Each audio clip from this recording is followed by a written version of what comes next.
Welcome to Finance Forum, the podcast that helps you protect your money, your identity, and your housing dreams from the growing threat of real estate scams.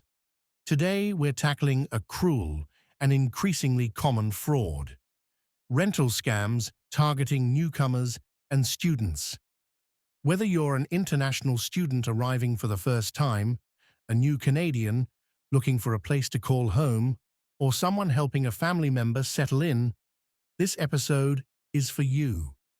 Scammers are exploiting language barriers, cultural unfamiliarity, and desperation to steal thousands in deposits.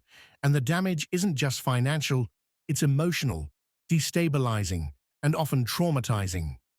Today, you'll hear what these scams look like in Canada.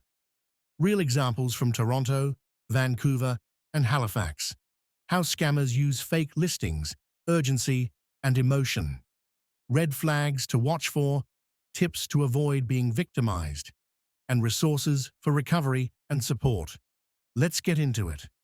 Segment 1. Why newcomers and students are targets. Canada's real estate rental market is under pressure. Demand is high. Vacancies are low. Prices are climbing. Now enter the international student, or the new Canadian, arriving with no rental history, no Canadian credit, limited local contacts, pressure to find a place before arrival that makes them the perfect target. Scammers know these renters, may not recognize fake documents or unrealistic offers, may feel pressure to secure housing quickly, are unlikely to have family here to check listings, may trust online platforms or what appears to be official. And sadly, that trust is what's being weaponized against them. Segment 2. Real case. International student scammed for $2,200. Meet Arjun, a 19-year-old from India who was accepted into a college in Scarborough, Ontario. Eager to settle before flying in, he searched for apartments on Facebook Marketplace and Kijiji. He found a basement unit advertised for $1,100 a month, fully furnished, utilities included. He messaged the landlord, who was polite and professional. The landlord explained they were traveling abroad and couldn't show the unit, but could send photos, a lease, and keys. After Arjun sent a security deposit and first month's rent. Wanting to secure the spot before his flight, Arjun wired $2,200. When he landed, he went straight to the address. It didn't exist. There was no basement suite. The home was occupied by a family who had never listed it. The landlord, gone, blocked, ghosted.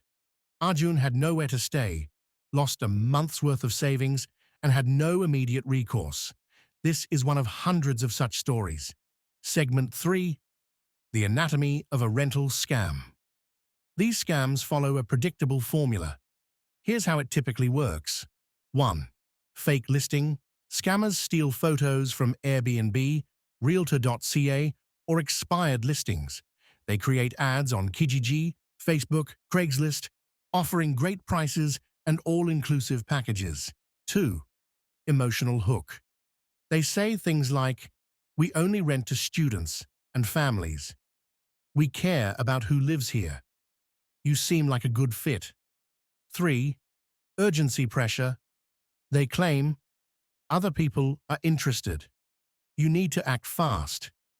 We can't hold the unit without a deposit." 4. No viewing. They're always unavailable, out of the country. Tenant won't let us show.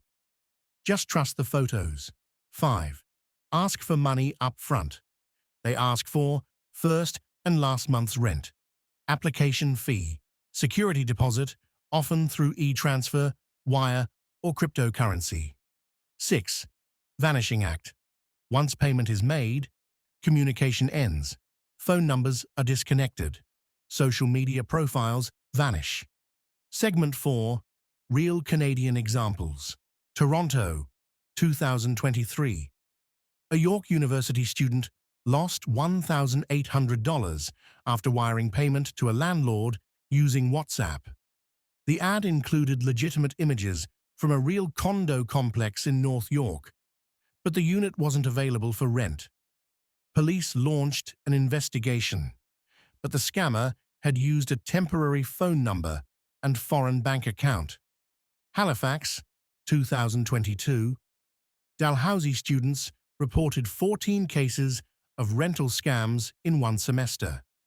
In one case, a landlord collected deposits from 3 different students for the same room. None of them got their money back.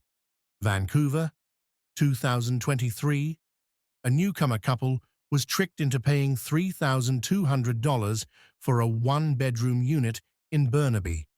They were told the landlord was in the US, sent fake ID and a lease, and promised to mail keys. They never arrived. Segment 5, Red Flags to Watch. For here's what to watch for. 1. Unusually low rent. If the price seems far below market, that's bait. 2. No viewing allowed. If you can't visit the unit or have someone see it for you, don't proceed. 3. Push for quick payment. Urgency is a weapon. Real landlords don't rush you to pay before viewing. 4. Poor grammar or foreign phone numbers. Emails and texts that feel off are often part of overseas scams. 5. Payment methods that can't be traced. Scammers ask for wire transfers, Bitcoin, or gift cards. These are unrecoverable. 6. No rental application or ID verification.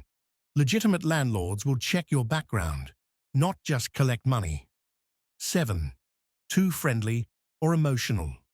If they call you dear or say they trust your spirit, that's manipulation. Segment 6. How to protect yourself. 1. Use verified rental platforms. Stick to places like rentboard.ca, realtor.ca, Padmapper with verified landlords. Avoid Kijiji and Facebook unless the listing can be verified independently. 2. Never send money without a viewing. If you can't view the place, ask a friend, school contact, or agent to visit. 3. Demand a written lease and landlord ID. Ask for proof of ownership. Landlords should show property tax bills or ID. 4. Search the address. If the unit has been listed before, you may find reviews or warnings online.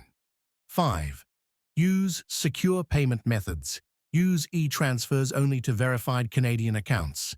Never send wire transfers to international recipients. 6. Get help from schools or settlement services. Most colleges and universities have housing support or partners who can assist newcomers. Use them. 7. Report suspicious listings. Flag them on Facebook or Kijiji. Report to the Canadian Anti-Fraud Centre. Newcomers and students deserve a safe, honest start in Canada, not a scam that crushes their trust and drains their savings. Rental scams targeting immigrants are among the cruelest real estate cons, and they rely on silence. So speak up. Share this episode with someone new to Canada.